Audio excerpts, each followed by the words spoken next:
बता दें कि सीमा हैदर के साथ एटीएस की पूछताछ हो रही है। ये बड़ी एटीएस की टीम जो है वो सीमा हैदर को पिछले दरवाजे से लेकर गई है और पूछताछ जो है वो सीमा हैदर के साथ की जा रही है। बड़ी खबर आपको बता रहे हैं, यूपी एटीएस की टीम जो है वो पहुंची थी, जिसके बाद इस पूरी पूछताछ की जो शुरुआत है वो हो चुकी है। सीमा हैदर से एटीएस की तरफ से पूछताछ जो है वो इस वक्त की जा रही है। सीमा हैदर से यूपी एटीएस की पूछताछ जारी है। पिछले दरवाजे से लेकर यूपी एटीएस की टीम जो है गई है, सादी वर्दी में घर पहुंची थी सीमा हैदर के और उसके बाद टीम लेकर निकली सीमा हैदर को और फिलहाल पूछताछ जारी है। कई ऐसे सवाल हैं जो सीमा हैदर को लेकर अब भी खड़े हुए हैं, उन्हीं तमाम सवालों को जांचा जाना जरूरी है और इसीलिए यूपी एटीएस लगातार हर एक पहलू को खंगाल रही है। सीमा हैदर से उन तमाम सवालों के जवाब लेना जरूरी है और सीमा हैदर को एटीएस की टीम लेकर पहुंची है।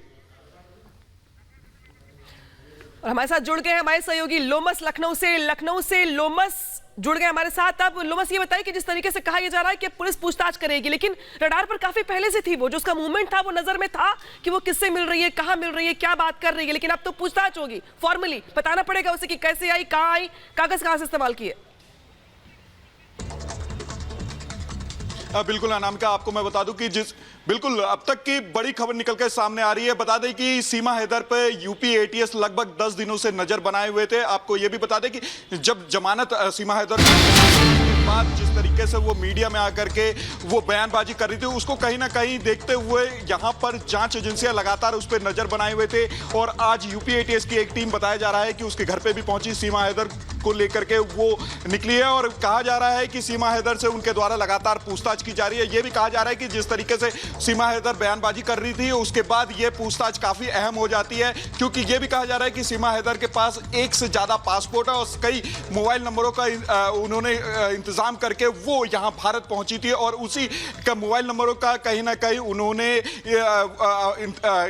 इस्तेमाल किया और इस्तेमाल करने के बाद वो सौरभ से मिलने पहुंची इंडिया और उस मोबाइल नंबर से कहीं ना कहीं उनके द्वारा कई लोगों से संपर्क किया गया। उन संपर्कों को हमारे साथ बहुत ही महत्वपूर्ण जानकारी आप दे रहे हैं, लेकिन इसी बीच एक और बड़ी खबर अपने दर्शकों को बता दें। पाक जांच एजेंसी रिपोर्ट से खुलासा हुआ है, मई में नेपाल के रास्ते भारत आई पहली बार फ्लाइट FZ336 से यात्रा की है। 10 मई को शारजा से कराची लौटी थी, दुबई की फ्लाइट से कराची लौटी थी सीमा हैदर। ये बड़ी जानकारी आपको बता दें। देखिए, एटीएस को सीमा की कहानी में कई गड़बड़ी और गुमराह करने वाली बात दिखी और इसी के चलते उसको ले जाया गया है, लेकिन इस मामले में एक के बाद एक नए बड़े खुलासे हो रहे हैं।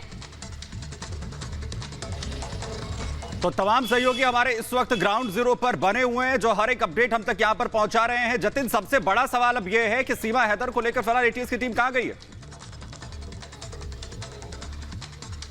जी बिल्कुल, सीमा हैदर को लेकर तकरीबन आधे घंटे का समय बीत चुका है। एटीएस की टीम यहां से निकली है। आपको तस्वीरें दिखा दूं, ये घर है, इसी घर से, इसी दरवाजे से पहले सिविल ड्रेस में जो पुलिसकर्मी है वो यहां पर पहुंचते हैं। उसके बाद इस पूरी गली को खाली करा दिया जाता है, क्योंकि जो लोग यहां पर सुबह से आना जुड़ जाते हैं, पूरी गली को खाली कराया गया। और जिस रास्ते से सीमा हैदर को लेकर निकले वो रास्ता ही मेरे वीडियो आपको दिखाएंगे। ये गली आप देख रहे हैं, दरअसल इसी गली से होते हुए सीमा हैदर को आगे ले जाया गया। बताया जा रहा है कि गुलाबी रंग की साड़ी सीमा हैदर ने पहनी हुई थी। आपको ये बता दें कि कल जब पुलिस यहां पर इन्वेस्टिगेशन करने आई थी तो 2 जगह पर गई थी। एक वो जिसकी तस्वीर, जिस घर की तस्वीर हमने दिखाई, और दूसरा घर ये था सामने वाला घर जो आप आसमानी रंग की दीवार देख रहे हैं। इसी घर के अंदर भी सीमा हैदर के स्टेटमेंट को रिकॉर्ड किए गए। हालांकि अभी हम यहाँ पर पहुंचे हैं तो किसी भी तरीके की हलचल यहाँ पर नहीं है। और सामने जो आप रास्ता देख रहे हैं, ये रास्ता बिल्कुल गाँव के बाहर जाता है, जहाँ पर जो लोग बता रहे हैं कि यूपी एटीएस की गाड़ी वहाँ पर खड़ी हुई थी। क्या यहाँ पर आई है पुलिस? क्योंकि कल तो इसी घर में आई थी पुलिस।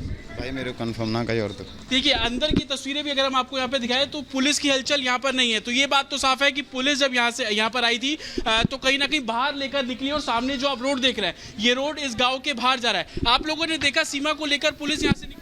हम भी आए हैं। बिल्कुल, तो लोगों को बिल्कुल एक पूरा जो पैसिव था उसको खाली करा दिया गया था। हालांकि सुबह से ही अपने दर्शकों को बता रहे हैं कि इस पूरे मामले की जो जांच है वो यूपी एटीएस कर रही है। इसकी वजह यह है कि कहीं ना कहीं उसके स्टेटमेंट को लेकर विरोधाभास है। और आपको ये भी बता दें कि जो इलाका है रबूपुरा इलाका, इसका एक अपना लोकल पुलिस स्टेशन भी है जहाँ पर ये बिल्कुल जतिन, आप लगातार जो बातचीत वहाँ लोगों से कर रहे हैं, सबसे बड़ा सवाल यही है कि सादी वर्दी में पुलिस सीमा को लेकर गई है पूछताछ के लिए। इसी बीच एक और बड़ी खबर आ रही है वो आपको बता दें, क्योंकि लगातार सीमा को लेकर नए नए खुलासे हो रहे हैं। सीमा पर पाकिस्तान की एक रिपोर्ट से बड़ा खुलासा हुआ है और इसके साथ ही आपको बताएं एटीएस भी लगातार पूछताछ कर रही है। मोनिका इस वक्त हमारे साथ जुड़ी हुई है। मोनिका, पाक रिपोर्ट में बड़ा खुलासा कि इससे पहले जो हवाई यात्रा सीमा ने की उसके पहले का कोई रिकॉर्ड नहीं है, यानी कि हिंदुस्तान से लेकर पाकिस्तान तक लगातार सीमा ने जो कहानी बताई है उसको लेकर जांच की जा रही है। मोनिका।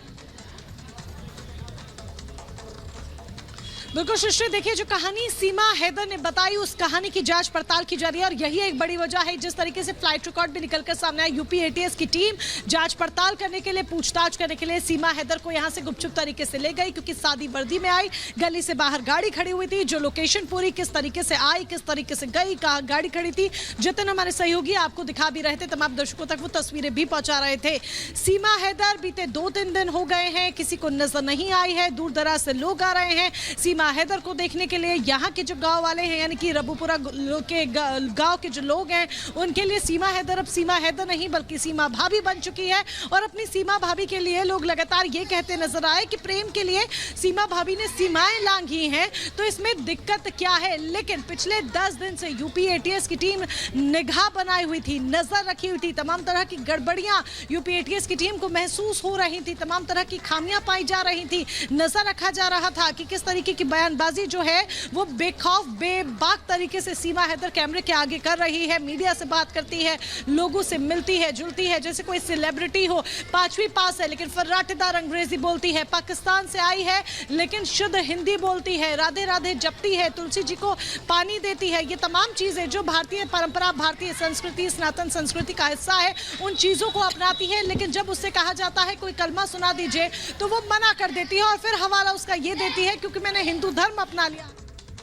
बिल्कुल मोनिका, हम जानकारी दे रही हैं आप। हालांकि इस बीच बड़ी बात यहां पर यह है कि यूपी पुलिस के बाद अब सीमा सचिन की प्रेम कहानी में एटीएस की एंट्री भी हो गई है। आतंकवाद निरोधक दस्ता यानी कि एटीएस ने इस पूरे मामले में पाकिस्तान से दुबई और नेपाल के रास्ते भारत आने वाली सीमा की जांच शुरू कर दी है। देखिए रिपोर्ट।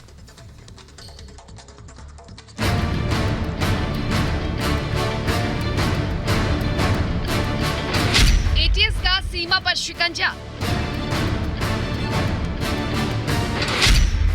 आईएसआई एजेंट होने का शक गहराया।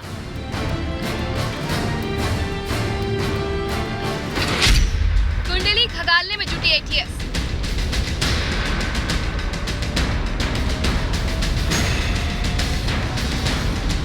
नेपाल के रास्ते भारत आई सीमा हैदर की कहानी में कई टर्न एंड ट्विस्ट है। पाकिस्तान से भारत आने की जो दास्तां सीमा बता रही है वो इतनी आसान नजर नहीं आ रही है।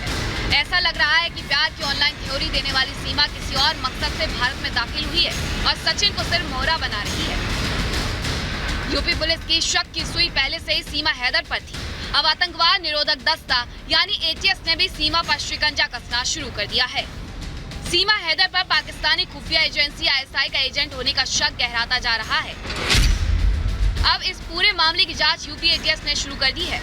यूपी एटीएस पाकिस्तान से उसे भारत पहुंचाने में शामिल लोगों के पूरे नेटवर्क की जांच करेगी।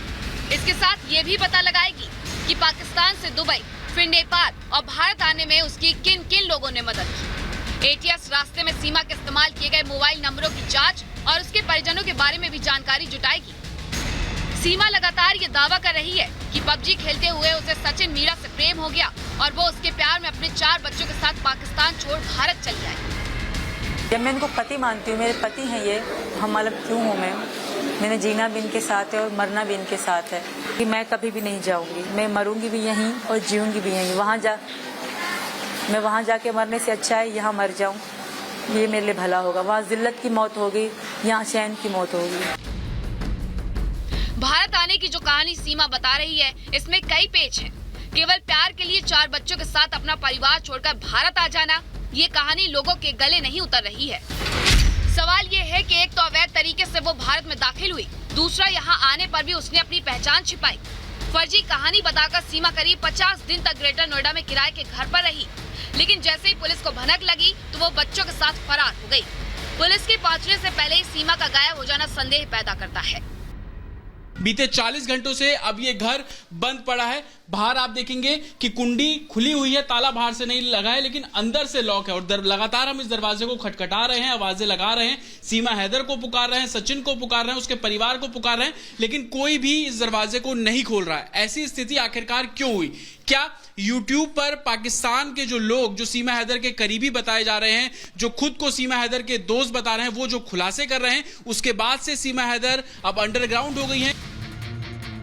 5वीं तक पढ़ी महिला कराची से बच्चों को लेकर नेपाल आती है और वहां से नोएडा पहुंच जाती है। सीमा सलीकेदार हिंदी बोलती है और उसे अंग्रेजी के शब्दों की भी जानकारी है। लोग कह रहे हैं कि सीमा महज मोहरा है और पर्दे के पीछे कोई दूसरा ही चेहरा है। शक है कि सीमा अकेली नहीं है, उसके कई मददगार भी इस पूरे खेल में शामिल हैं। ऐसे में पाकिस्तान से आई सीमा का सच क्या है? क्या वो वाकई पाकिस्तान की जासूस है? क्या वो ISI के इशारे पर भारत आई है? क्या उसके निशाने पर है भारत की खुफिया जानकारी? पाकिस्तान में भी सीमा को लेकर कई लोगों ने चौंकाने वाले खुलासे किए हैं। ऐसे में सीमा को लेकर सवालों का ढेर है। अब जांच एजेंसी पूरी कहानी की पड़ताल में जुटी है। क्या ये महज प्रेम कहानी है या फिर सरहद पार से कोई गहरी साजिश? Bureau report, public Bharat.